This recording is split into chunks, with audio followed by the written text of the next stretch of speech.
Delivery charges इन Upstox या Upstox में जब आप डिलीवरी वाले शेयर खरीदते हैं, जिसे हम होल्डिंग वाले शेयर भी बोलते हैं, ये क्या होते हैं? जैसे आज आपने शेयर खरीदा और आज खरीद के कल या उसके बाद परसों, 10 दिन बाद, 10 साल बाद में कभी बेचा, तो उसे डिलीवरी वाले शेयर बोलते हैं। तो यदि हम डिलीवरी में शेयर खरीदते हैं तो उस पर क्या क्या चार्जेस लगते हैं, ये इस वीडियो में हम बात करेंगे। तो सबसे पहला जो चार्ज होता है वो होता है ब्रोकरेज, जो कि अपस्टॉक्स को जाता है।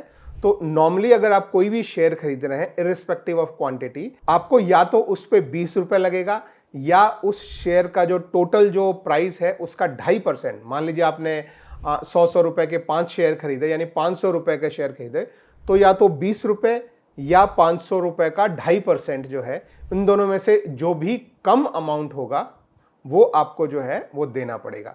तो यानी कम से कम 20 रुपए या 2.5% ऑफ द ट्रेड वैल्यू, दोनों में से जो कम है वो आपको बाइंग के समय भी आपको देना पड़ेगा। ऐसे ही जब आप उन शेयर को बेचने आएंगे तो भी आपको एग्जैक्टली ये अमाउंट जो है वो आपको वैसे ही देना पड़ेगा। इसके बाद एक और एडिशनल चार्ज होता है जो आपको सेलिंग के टाइम पे देना पड़ता है, जिसे हम डिपॉजिटरी पार्टिसिपेंट चार्ज या डीपी चार्ज बोलते हैं। इसमें से कुछ पोर्शन जो है वो अपस्टॉक्स को जाता है और कुछ पोर्शन जो उनका डिपॉजिटरी है, इंडिया में 2 ही डिपॉजिटरी हैं, एक एनएसडीएल और एक सीडीएसएल। तो एनएसडीएल या सीडीएसएल, उनमें से कुछ पोर्शन उनको जाता है और कुछ पोर्शन अपस्टॉक्स को जाता है, जिसे बोलते हैं डीपी चार्जेस। तो ये आपको जो है 18.5 रुपए प्लस जीएसटी ये सेल करते समय आपको देना पड़ेगा। तो ये लगभग 21 रुपए 83 पैसे जो है ये बनता है। और चाहे ये एक कंपनी का आप एक शेयर बेचें, 2 शेयर बेचें, 10 बेचें, 1000 बेचें, लाख बेचें, एक कंपनी का यानी एक स्क्रिप्ट पे आपको जो है ये 21 रुपए 83 पैसे आपको देना पड़ता है। अगर आप 2 अलग अलग कंपनी के शेयर बेच रहे हैं तो दोनों का आपको अलग अलग देना पड़ेगा। तो ये एडिशनल चार्जेस हैं। तो ये 2 चार्जेस जो हैं वो आपको स्टैंडर्ड अपस्टॉक्स में लगते हैं। इसके अलावा बाकी सारे रेगुलर चार्जेस होते हैं जो आपको लगते हैं, जैसे ट्रांजैक्शन चार्जेस, फिर सेबी चार्जेस, फिर एसटीटी, जीएसटी, तो वो भी मैं आपके सामने स्क्रीन पे मैं रख देता हूं। तो इक्विटी डिलीवरी पे आपका सबसे बड़ा जो चार्ज होता है वो होता है एसटीटी। और एसटीटी जो है वो बाइंग के समय भी आपको 0.1% ऑफ द ट्रेड वैल्यू, जैसे कि एग्जांपल पे मैंने बताया कि अगर आपने 100 रुपए के 5 शेयर खरीदे हैं, यानी टोटल वैल्यू 500 रुपए का आपने शेयर खरीदे हैं, तो 500 रुपए का 0.1% जो है वो आपको बाइंग के समय देना पड़ेगा। ऐसे मान लीजिए फिर बेचते समय आपने 600 में बेचे, तो 600 का 0.1% आपको बेचते समय आपको एसटीटी देना है। तो ये सिक्योरिटी ट्रांजैक्शन टैक्स है जो हमारे गवर्नमेंट ऑफ इंडिया को हमारी तरफ से जाता है। ये इर्रिस्पेक्टिव ऑफ, हमें चाहे प्रॉफिट हो चाहे लॉस हो, ये बाइंग के समय भी लगता है और सेलिंग के समय भी लगता है, 0.1% ईच। नेक्स्ट जो आपका जो टैक्स है जो गवर्नमेंट को जाता है वो होता है जीएसटी। जीएसटी आपको किस किस पे देना पड़ता है?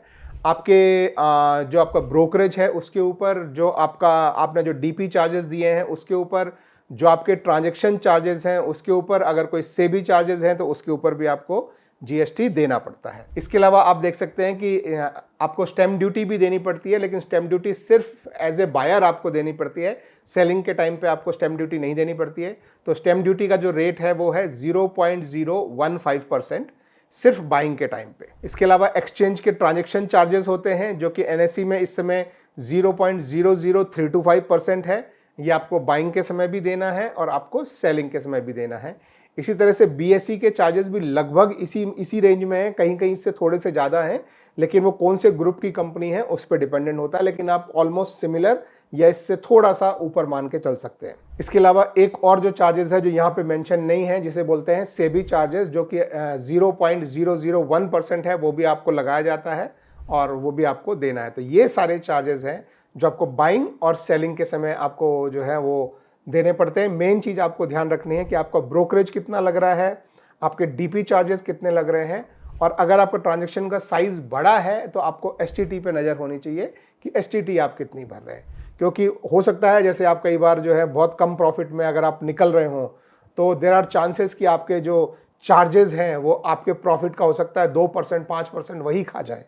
तो इन चार्जेस पे आप जो है नज़र रखिए और सोच समझ के ट्रेड लीजिए। Thank you.